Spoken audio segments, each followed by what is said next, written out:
Hello!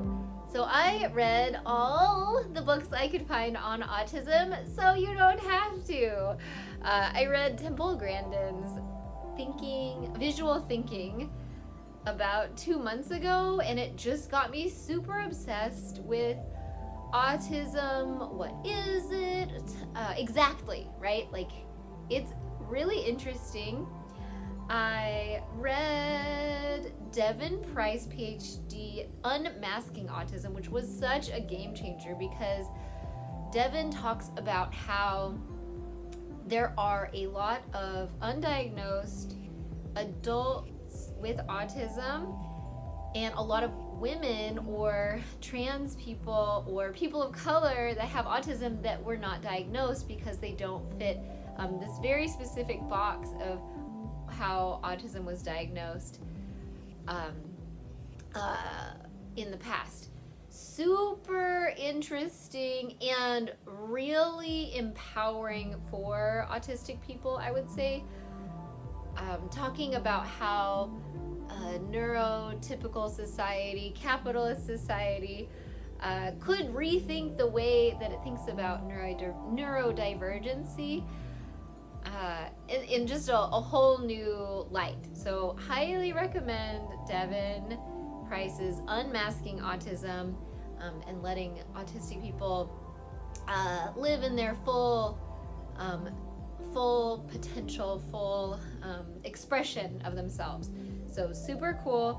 Next one I read Rachael Lee Harris's My Autistic Awakening, which was really interesting. It was by an older autistic woman from Australia that she became a nun for 3 years in her 20s. So fascinating because she really goes into her thinking process and how her struggles at work. She talks about she would have to balance, she worked at a hotel and she would have to balance all the glasses in a certain way and be super careful.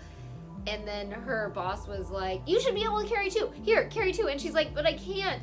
And he's like, but you can do it. And she was like, oh, and then she broke them all. And she's like, sorry, I said I knew I couldn't, because she knew her limitations, right? And like sometimes people with disabilities, it's like about listening to them and trusting that they can do the job. They just need to have some accommodations. So really, and really neat how she talked about being a nun and meditating and really getting to know herself. Super neat. I also read Rebecca Schiller's 1,000 Ways to Pay Attention, which it was interesting because I read 3/4 of the book and she still doesn't say what she has, and I thought it was autism, and I was like, man, this just doesn't seem very like what I've read about autism. And then it was like, oh, she has really severe ADHD. But was super interesting because ADHD and autism have a lot of overlap. Some people do have both. And with Rebecca Schiller's 1,000 Ways to Pay Attention, she really got deep in her mind with examples of how she would be she moved to a ranch with her family. She's a mother of 2 and a wife, and she would totally lose track of time, forget her daughter's really important recital, and be out in the orchard, like making up this story about the people that lived there before. And she became obsessed with the history of the land and indigenous rights and other, this was in England, so in other places like North America. And then she would spend 5 hours on the internet, like getting obsessed with like Camas in the Willamette Valley. And she's like, oh my gosh, my daughter's recital, so it gives you a lot of empathy for people with ADHD, that it's just either now or not now. Also, I read Steve Silberman's Neurotribes, which was so in-depth. The entire history of autism diagnosis of like hundreds of years ago, when it was probably like he goes deep into the lives of scientists and researchers and surmises that they were probably autistic. They would eat the same thing every day. They didn't have very many friends and would just be obsessed with their topic. Steve Silberman also goes really in depth with some of the researchers of autism that just is, I mean, it's horrific. There's this guy Gremlin, and I can only think of him as like a gremlin, although he did make one of the first books about autism from the parent perspective. So he had a child with autism, a son, and he wrote a book and made a checklist in the back of like, your child might be autistic if they don't develop speech, if they don't look you in the eye. So all of this super stereotypical things we think of when we think about autism, and especially like pretty severe autism. And people would read his book, parents, and then they would rip the page out and then send it to him and want him to diagnose their child. The thing is, he wasn't really a doctor, right? And so it gets really out of hand, in my opinion, because he becomes a top autism researcher, and he's associated with studies to cure autism. That became a huge thing, like curing autism. And then there was that other person, Connor, and he was also big into curing autism and blaming refrigerator mothers, like these stern college-educated mothers that were bringing their autistic children in wanting help, and instead they would blame the parents and then institutionalize the children. Some of those studies were horrific, just super horrific. Like, imagine one that sticks with me is they electrocuted the floor of the study room. So autistic, like 5-year-olds would be forced to run and kiss the Gremlin guy to train them to be more normal.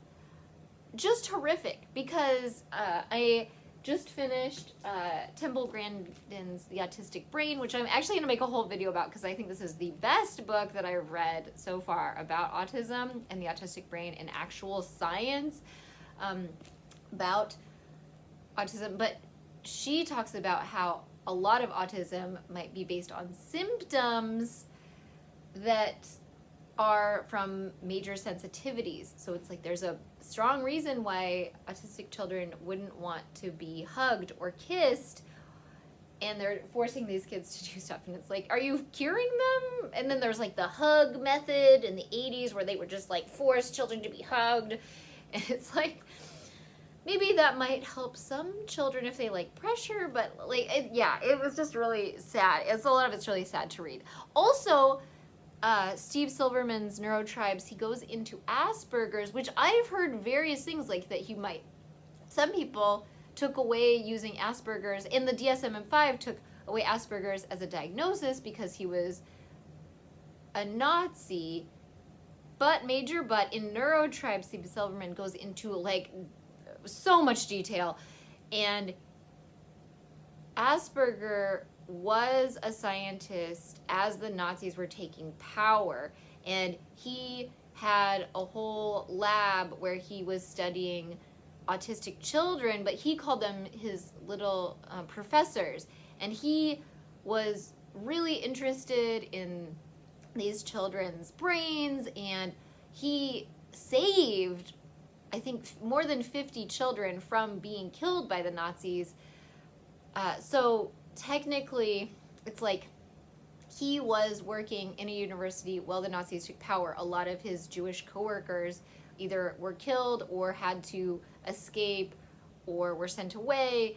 So he was there, but from what Neurotribes talks about, from what I found there, it sounds like he was not a Nazi sympathizer, but was working within the Nazi regime, and his main focus was studying autistic children and saving them. And he wasn't able to save all the children, like some that were really